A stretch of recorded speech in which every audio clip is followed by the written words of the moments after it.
Bonjour, rencontre avec la zone de Guyane. Je suis normalement pour essayer de m'y installer et ainsi de pouvoir faire réviser les dossiers de mes enfants.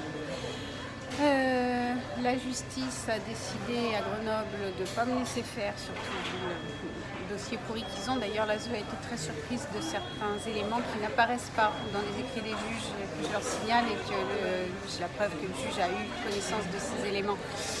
Donc voilà, du coup, la ZEU m'a dit de me préparer au pire. Pour eux, j'ai quitté le territoire alors que je n'avais pas le droit. Donc à savoir, j'ai pris l'avion pour aller en Guyane avec mes enfants. A priori, il y aurait eu une interdiction de sortie de territoire qui m'a été signifiée par la police ici, à Saint-Georges, suite à une plainte du père pendant mes droits de garde pour disparition d'enfants. Donc grosso modo, il a porté plainte alors que j'étais dans mon droit de garde en fait, donc l'enfant n'avait pas disparu, il était avec moi, c'était normal. Après le lieu où il est, c'est a priori autre chose, outre que moi je n'ai jamais eu l'information de cette interdiction de territoire, elle ne m'a pas été signifiée. J'ai quand même passé 2 aéroports qui n'avaient pas l'info non plus visiblement, puisque je n'ai pas rencontré qui que ce soit qui me dise que j'avais cette interdiction. Donc voilà, mais visiblement c'est plus ma responsabilité que celle de n'importe qui d'autre.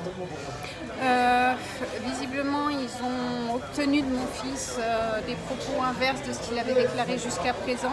Alors ça fait quand même 3 ans, le petit a bien dit qu'il se rappelait de moins en moins des faits, qu'il se rappelait que son père l'avait tapé, mordu. J'ai tout fait pour que pour le moment ça se mette sous silence au niveau des viols et des agressions sexuelles. Du coup voilà, et donc forcément oui, quand on redemande à un enfant qui a déjà dit au moins une bonne nuit, 8 à 10 fois les faits à des acteurs différents qui n'ont rien eu à faire, en tout cas ceux qui ont eu à faire quelque chose derrière, la justice n'en a rien eu à faire, ouais, il peut changer de version en fait. Ça c'est juste quand on s'intéresse au sujet. Donc voilà, donc aujourd'hui la protection de l'enfance me dit que mes enfants sont placés parce qu'ils n'ont pas le droit d'être en Guyane. Voilà, alors je ne savais pas, je croyais que la protection de l'enfance, d'après le code, c'est pas quand on désobéit à une loi lambda, c'est quand les enfants sont en danger qu'on les place. Mais bon, c'est pareil, on a encore oublié de me donner des lois, en fait, je suppose. Donc voilà un petit peu où on en est. L'état actuel des choses, c'est ça. Il faut que je me prépare au pire, m'a-t-on dit.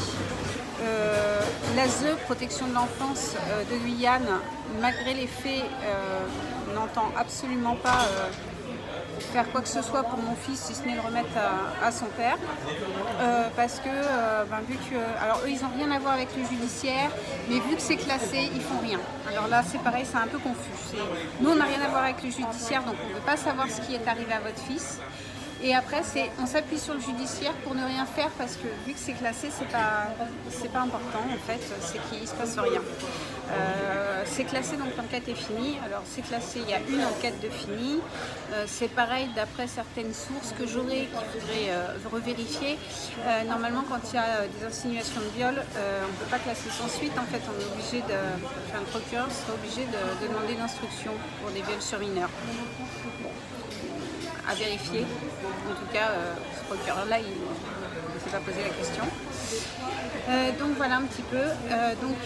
Effectivement, quand je dis que mes enfants ont été placés de manière illégale, c'est parce que en fait, tout ça, ça ne serait pas arrivé si juste la justice se plaçait sous la loi et pas au-dessus, en fait. Et du coup arrêter de violer les lois et protéger les enfants. Voilà, donc aujourd'hui j'en ai été amenée à tout quitter pour essayer de me reconstruire une vie ici. Alors on parle de choc culturel, ah oui, aussi ça c'était pas mal. Donc mon fils est arrivé avec moi, on a passé une dizaine de jours ensemble, il était ravi, il m'a dit je veux plus repartir en métropole maman, c'est trop difficile, enfin en France. Pour lui, c'est trop difficile là-bas, il y a trop de gens la tête à l'envers, je veux pas en fait, je veux rester là et je veux rester avec toi. Il allait bien, il me faisait des super dessins, etc. Et là on me dit, vous vous rendez compte, le choc de la culture et tout, donc vraisemblablement, enfin je sais pas, il doit falloir être raciste La Guyane ne doit pas être française, ne doit pas être assimilable. Enfin, je sais pas. Quand je vais en Alsace, je suis aussi dépaysée, mais il n'y a pas un seul enfant qui a été placé parce que ses parents ont déménagé en Alsace alors qu'il est de Bourgogne. Mais bon, pour la Guyane, c'est autre chose. Visiblement, enfin, voilà, j'ai trouvé ces propos de la CESE assez racistes au final. Assez discriminants en tout cas. Donc voilà. Et donc on me dit, votre fils il va pas bien du tout, vous vous rendez compte, genre c'est moi qui lui ai fait subir quelque chose. Donc je dis, mais moi quand il est parti, mon fils il allait super bien. Par contre il est dans une famille d'accueil qui pose des questions puisque ma fille en a été réduite au bout de 3 jours, à être paralysée totalement, à plus pouvoir bouger quand elle était dans cette famille d'accueil. Donc peut-être que le gamin, en plus il y a quand même des sources écrites qui disent que les placements comme ça en urgence c'est plus qu'à éviter et plus l'enfant est petit, plus ça lui fait des ravages sur la tête.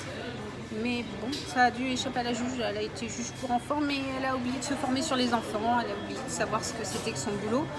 Donc voilà, encore une violation flagrante des droits des enfants. Et donc l'ASE, pareil, suspicion d'eux, mais oula, l'intérêt supérieur de l'enfant, la juge, il faut voir la juge. Ben non, en fait, tu as ta responsabilité de citoyenne de base et de fonctionnaire d'État, en fait, qui sont là sévèrement mis en cause. Donc voilà, un petit peu où on en est. Donc maintenant, demain, il y aura l'audience, mais bon, comme j'ai dit à l'ASE, je dis, de toute façon, elle est déjà jouée, je pense que la juge elle a déjà pris sa décision. Elle n'a pas osé contredire, hein. De toute façon, oui, enfin, préparez-vous au pire, vous savez déjà, bon ben voilà. C'est rassurant, comme notre justice est bien faite, les dossiers sont bien étudiés et nos droits sont vraiment super bien préservés. Voilà un petit peu où on en est. Je m'inquiète vraiment pour mon petit garçon, pour ma fille aussi, mais pour le moment elle est à l'hôpital et ça se passe finalement assez bien pour elle. Donc ça a été un peu rassurant. Bon, après, ça ne veut pas dire que l'hôpital ne va pas faire un rapport qui va dire que je suis bien à Lille. Mais bon, en tout cas, elle y trouve des ressources. Elle a eu un soutien et une écoute qu'elle n'a jamais trouvé, notamment au CHU Grenoble. Je vous le déconseille en pédopsychiatrie, c'est une catastrophe. Ils n'ont pas de pédopsychiatre au CHU, ils s'en font détacher par un autre hôpital qui est freudien de la première génération. Et en plus, il y a des conflits d'intérêts. Donc en fait, les gens qui sont détachés au CHU font de la promo pour tous les trucs de l'autre hôpital auquel ils appartiennent en fait. Et donc ils envoient les enfants dans les structures de leur hôpital à eux via le CHU. On n'en est plus à une ingérence de ce type-là. Voilà un petit peu. Bon, et ben écoutez, on verra bien ce qui se passe demain, mais je pense qu'on va me retirer mes droits parentaux et qu'on va me faire, pour faire bien, des visites médiatisées qui ne s'instaureront jamais, comme nombre de mamans parmi vous connaissent un petit peu ce genre de fonctionnement de l'ASE. Ah mais on n'a pas assez de personnel, on n'y a pas réussi. Donc voilà, allez, salut.